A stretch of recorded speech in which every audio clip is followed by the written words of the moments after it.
It's the first in its class, a $7 billion nuclear-powered aircraft carrier in the Ford class, the USS Gerald R. Ford, named after the West Michigan native.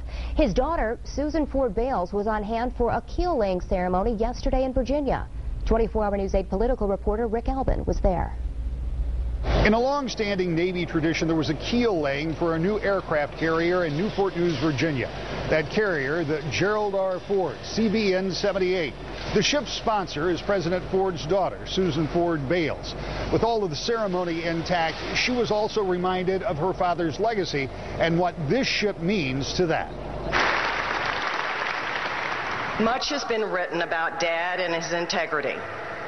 He became president quite literally overnight.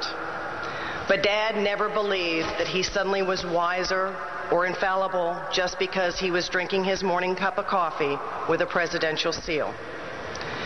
Dad never used a focus group or political pundits to guide him. For him, the question was always straightforward: what was best for the American people, period. As the history books have begun to explain, Americans have come to admire his integrity and his complete disdain of political games. Columnist David Broder later observed, quote, "In an inexplicable way, the truth has begun to dawn on the American people that Gerald Ford was the kind of president Americans always wanted and didn't know they had."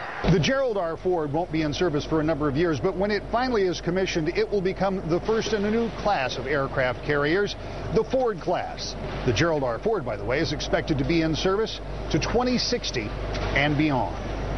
In Newport News, Virginia, I'm Rick Albin, 24-hour News 8.